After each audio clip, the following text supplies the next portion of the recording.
Hi everybody, and welcome to the Borrow Pit at Phil Hardberger Park East. This is my favorite spot in the park to explain how rock turns into soil.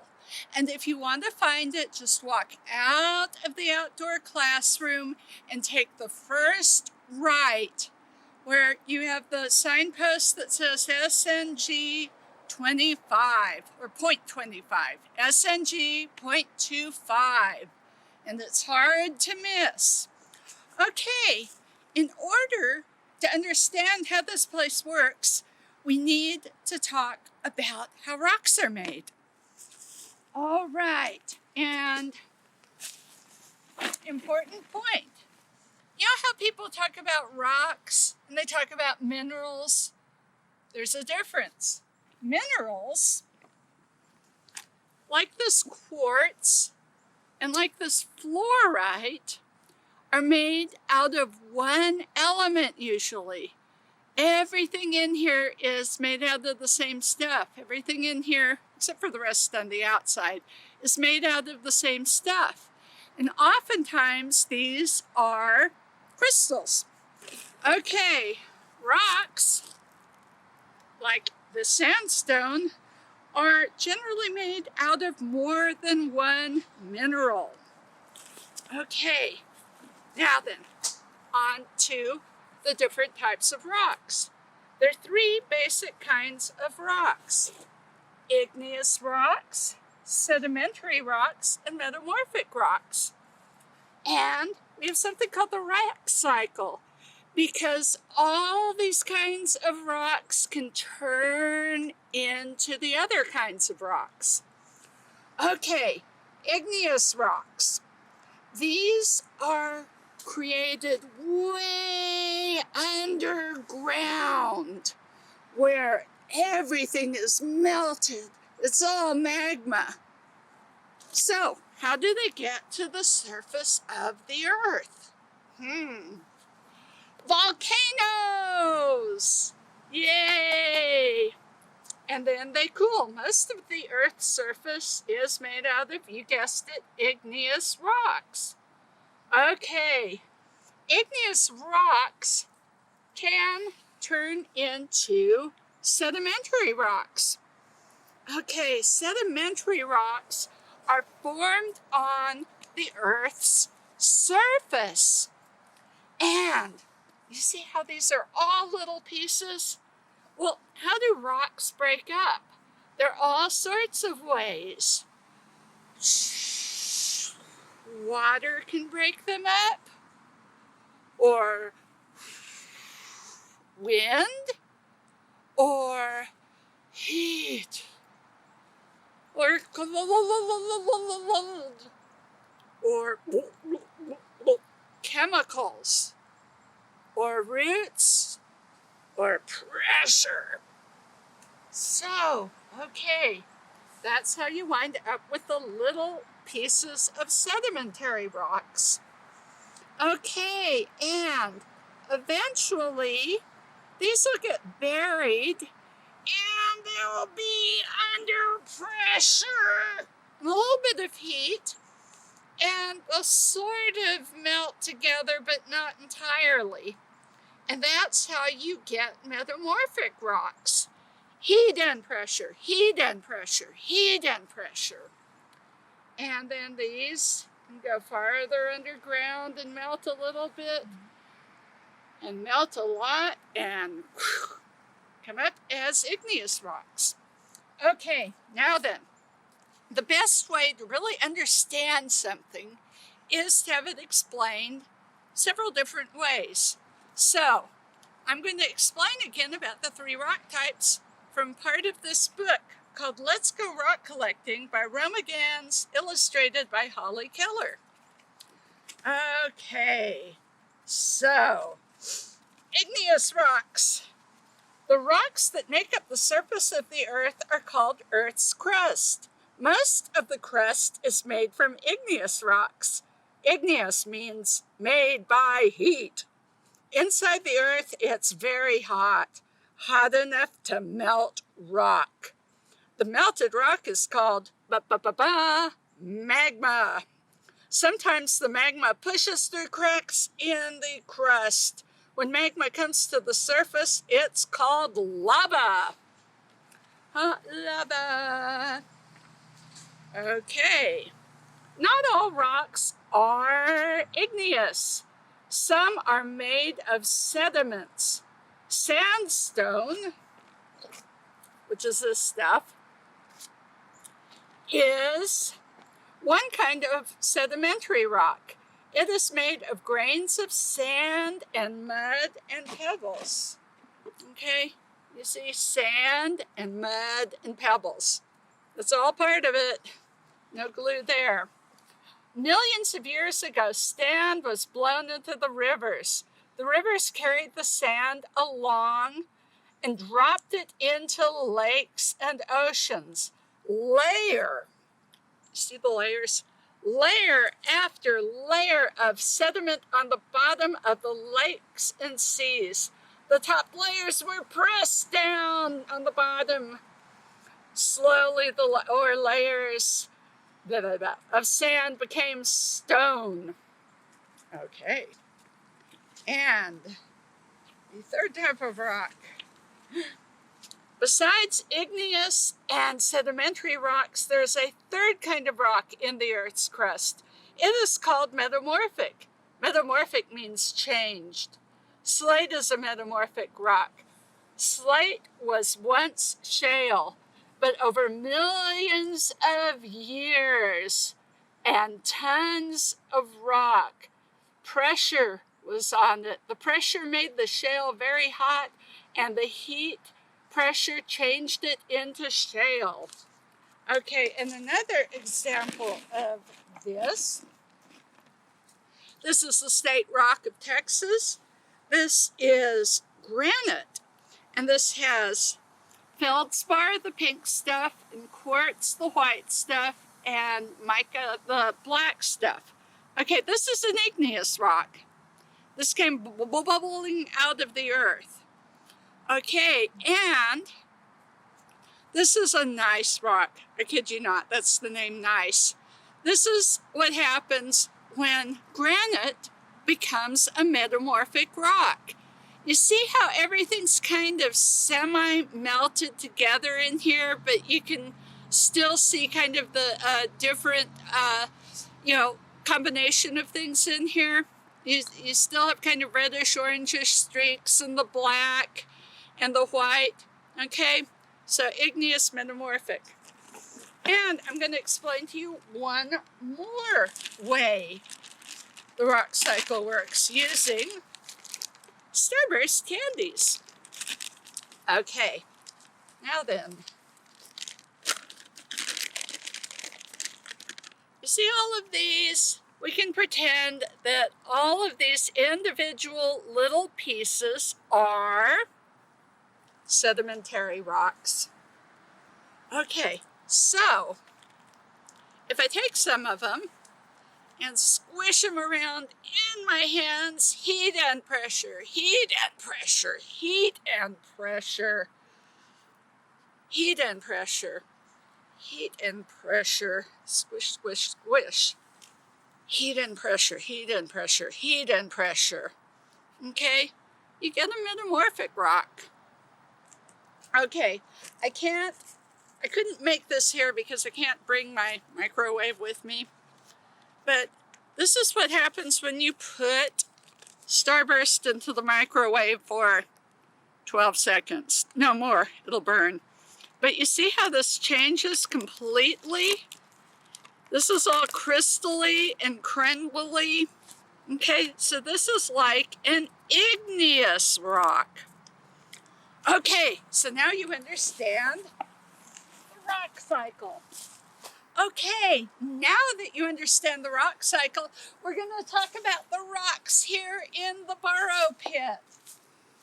Alrighty. Way back during the Cretaceous period, when the dinosaurs were alive, all of this area in Central Texas, South Central Texas, was under a shallow ocean. Okay, so what kind of rocks form in water? Is it igneous? No, that's the volcano. Is it metamorphic? No, that's the heat and pressure. These are sedimentary, okay? And this is a kind of sedimentary rock called limestone. Okay, so how did all of this stuff get here? Believe it or not, all of this was washed in here by water. And that's how sedimentary rocks move. All right, did this all arrive here at the same time? I do not think so. And how do I know that? Well, this is a good spot to point it out. Okay, look at all of this.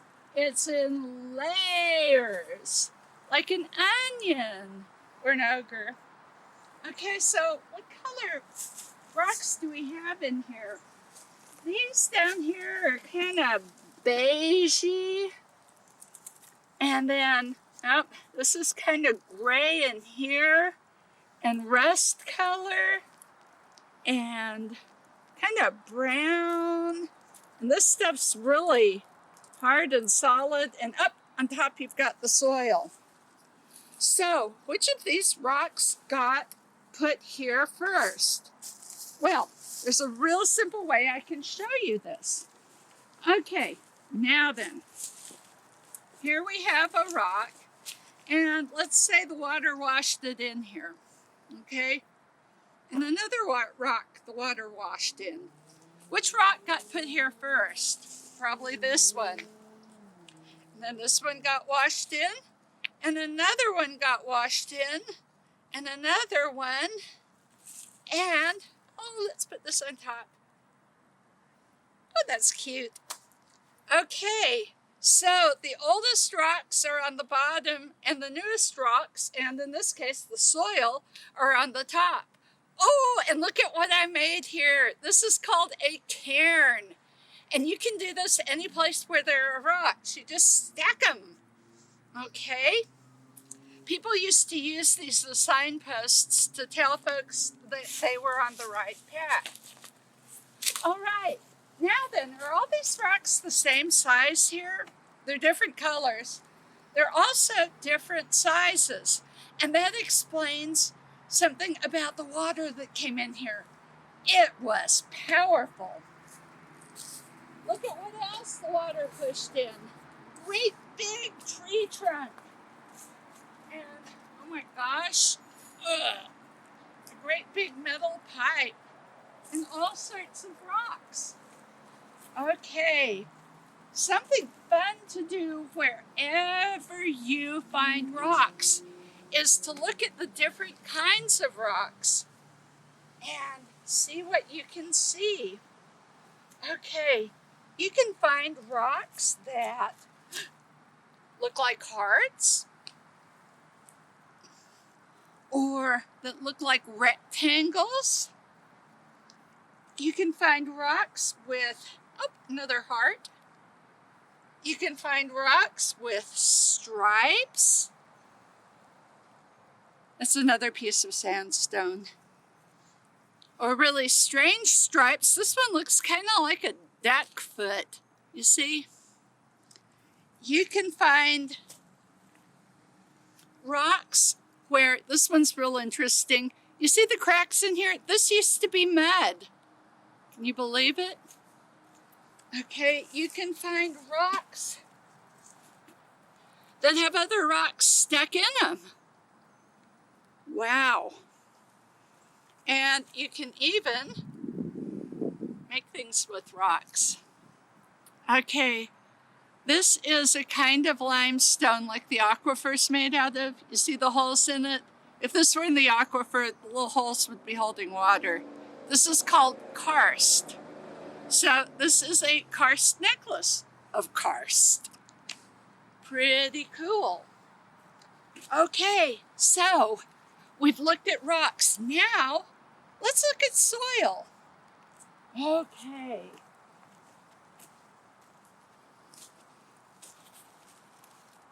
Now then, if you'll notice, we have soil on top of all of these rocks. So, remember I talked about the layers here? This is the newest stuff, the soil that's on top of these. Okay, and look at this soil. Is it thick or is it thin? It's really, really thin. And that means that our plants here have to be extra tough and extra smart in order to survive. Okay, and let me show you how this is worked. If you come over here, you can see how these trees have managed to dig their way in through the rocks. You see, this is why they're so crookedy. Also, all of this used to be more of what's now the pit. This was on the surface, same height as that. And over time, all of that washed away. Now, this is one of my favorite things in the Barrow pit. Okay, look at what happened here. This is coming right out of the wall. Okay, so this started out as a root, but then all of this washed away and washed away and washed away. And oh my gosh, look at what it's done. Boy, this tree is creative. The root turned into a branch. Amazing. Okay, so let's talk a little more about the soil here. Okay, this stuff on top is pretty organic and healthy and black. Oh yeah, and incidentally, very important concept. Soil is not the same thing as dirt. Dirt is that stuff that you have all over your face after you've been eating chocolate, or the stuff you drag onto the kitchen floor when you've been playing outside. Soil is a healthy combination of living and non-living materials, which is a habitat for plants and for animals like worms. Okay, so this is pretty healthy down here. Now look at what's happened down here. Oh my gosh, this has eroded. Oh, and this is sand and gravel. Wow. So they're different parts to soil. Okay, and the particles are different sizes. Now then, I'm going to show you different sizes here. If I can pull my screens apart. Okay, if you notice, the holes in these things are different sizes.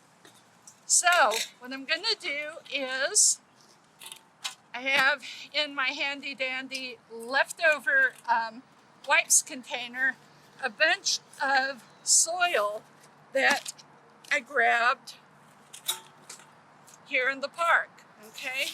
And so I'm going to pour this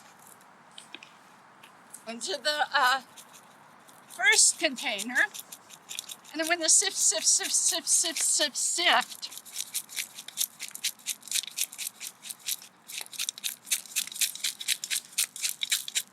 Making soil, rocks and sand, rocks and sand. A few leaps and then we go, a few leaps and then we go. Okay, so look at what's left in here. The big stuff. Okay, so smaller screen. I'm going to take this. I'm going to pour it in here. I'm going to sift, sift, sift, sift, sift, sift, sift, sift, sift, sift, sift again. Okay, and you see, look at that. I've got little pieces of gravel in here. Okay, let's get small. Here we go with the next layer.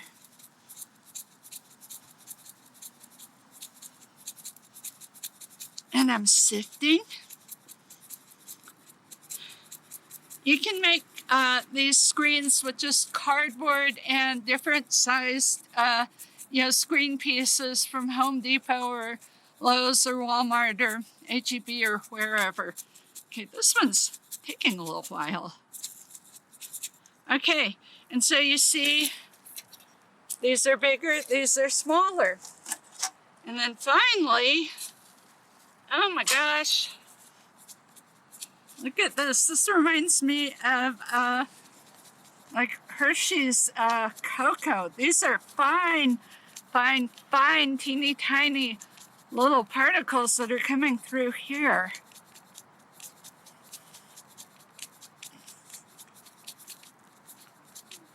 Okay, so you see different,